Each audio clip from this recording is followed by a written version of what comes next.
আজকে আমরা এই ফটোটা এডিট করব। আমি এডিট করছি স্ন্যাপসিড অ্যাপের মাধ্যমে। তো যে কোনো সফটওয়্যার দিয়ে যখন আমরা এডিট করি প্রথমে আমাদের দেখতে হয় যে কোন কোন ফিল্টার আছে, কারণ ফিল্টারগুলো যখন আমি এক্সপ্লোর করবো তখন বুঝতে পারবো যে এই ছবিতে কি কি অপশনস আছে কাজ করার মতো। তো পপ অপশনে গেলে আমরা বুঝতে পারলাম যে আকাশে বেশ কাজ করার অপশন আছে এবং নিচে মাটিতেও যখন আপনি কোনো পিচ দেখবেন পিচের মধ্যে বেশ কিছু টেক্সচার থাকে, সো এটা বেশ সুন্দর মতো ফুটিয়ে তোলা সম্ভব। এরপর মর্নিংয়ে যদি আমরা যাই দেখবেন যে কালার করলে কেমন হয়। সো আমাদের নিচে অনেকগুলো কালার আছে যেটা অরিজিনাল পিকচারে পুরোটা ডার্ক হয়ে আছে। ব্ল্যাক অ্যান্ড হোয়াইটে আসলে খুব একটা ইফেক্ট এখানে নাই। সো আমরা কালার নিয়ে কাজ করবো। সো এই পিকচারে বেসিক্যালি তিনটা জিনিস আছে, আকাশটা নিয়ে কাজ করব, পিচটা নিয়ে কাজ করব এবং যে সাইকেলটা আছে ওটার কালারটা নিয়ে কাজ করব। সো আমরা আইডিয়া পেয়ে গেলাম ফিল্টারগুলো দেখে যে কী কী কাজ করা সম্ভব। সো এখন আমরা শুরু করে দিই। ফার্স্ট অফ অল যখনই আপনি আকাশ পাবেন এবং আকাশের মধ্যে মেঘ পাবেন, HDR Scape বুম আমাদের ফুটে উঠলো। এবং যখন আমরা HDR দিলাম তখন দেখলেন নিচে পিচটাও কিন্তু ফুটে উঠলো।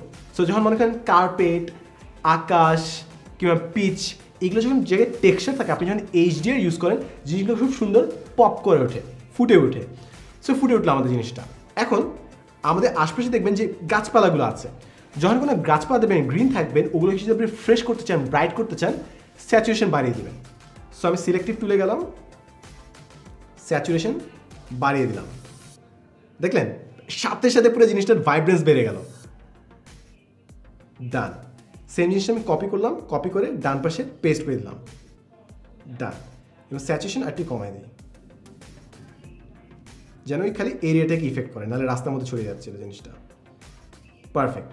এখন নিচে যে পিচটা আছে পিচটাকে আবার সিলেক্ট করলাম, সিলেক্ট করে আমি একটু সলিড এই যে স্ট্রাকচার বাড়িয়ে দিলাম, তাহলে দেখছেন ওটার মধ্যে ডিটেলস চলে আসলো। সাইকেলের টায়ারের মধ্যে সেই কাজ করা যায়, অর্থাৎ পুরো আপনি চাইলে পুরোটা আস্তে আস্তে একটু একটু করে কাজ করতে পারেন। মানে এখানে যেহেতু ভিডিও বানাচ্ছি বেশিক্ষণ টানলে আসলে উচিত হবে না। তো আমাদের সাইকেলটা খুব সুন্দর মতো ফুটে উঠছে এবং এখানে কালারটাও উঠে আসছে। ফাইনাল থেকে হচ্ছে আকাশটা। আকাশে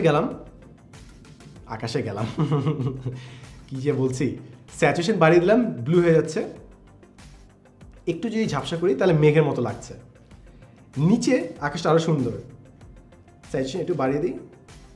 স্যাচুরেশন যদি বাড়িয়ে দিই তাহলে মনে হচ্ছে আপনার একটা হলুদ আভা আসছে, মানে সূর্যটা এখনও আছে আকাশে, এরকম একটা ইফেক্ট আসছে। ডানের আকাশটা বেশ সুন্দর, এখানে অনেকগুলো কালার লুকিয়ে আছে, আমি যদি স্যাচুরেশন বাড়ালে দেখতে পাবেন। হ্যাঁ, কিছু বেগুনি কালার এখানে আছে, বাম পাশে এটাও সেম কাজ। এবং আকাশের উপরের দিকে ইফেক্টটা নাই, দিয়ে দিলাম স্যাচুরেশন দিয়ে। পারফেক্ট। এখন পুরো ছবিটার একটু ব্রাইটনেস ওভারঅল আমাকে বাড়াতে হবে, একটু ব্রাইটনেস বাড়িয়ে দিলাম। পারফেক্ট।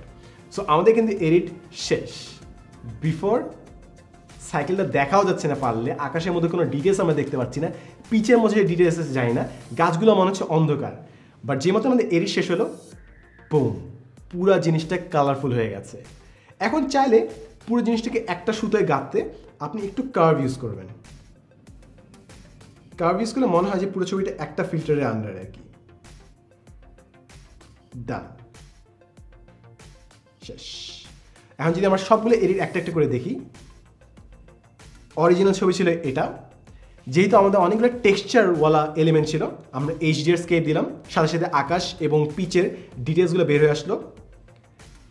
গ্রিনারি যে গাছপালাগুলো ছিল ওগুলোকে স্যাচুরেশন বাইরে ফ্রেশ করে তুললাম, পপ করে ফেললাম।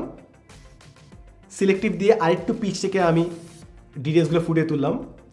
আকাশের তারপর বিভিন্ন অংশের আমি ব্রাইটনেসগুলো এবং স্যাচুরেশনগুলো বাড়িয়ে দিলাম যেন বিভিন্ন কালার উঠে আসে আকাশের।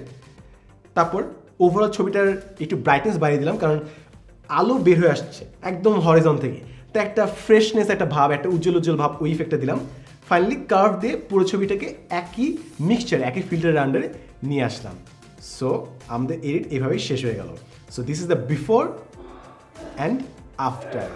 সো আশা করি এই এডিট থেকে আপনি কিছু না কিছু হয়তো বা ট্রিক্স শিখেছেন। এমন আরও 4টে এডিট মোবাইল ফটোগ্রাফি সিরিজে থাকবে।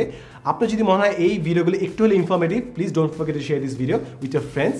এবং আপনার যদি এগুলো নিয়ে আসলে ইন্টারেস্ট থাকে, সম্পূর্ণ মোবাইল ফটোগ্রাফি সিরিজে এরকম আরও অনেকগুলো হ্যাকস থাকবে। আমি যে সফটওয়্যারটা ইউজ করেছি, যে অ্যাপটা ইউজ করছি সেটা হচ্ছে স্ন্যাপসিড। দেখা হবে নেক্সট এপিসোডে। And as always, thanks for watching.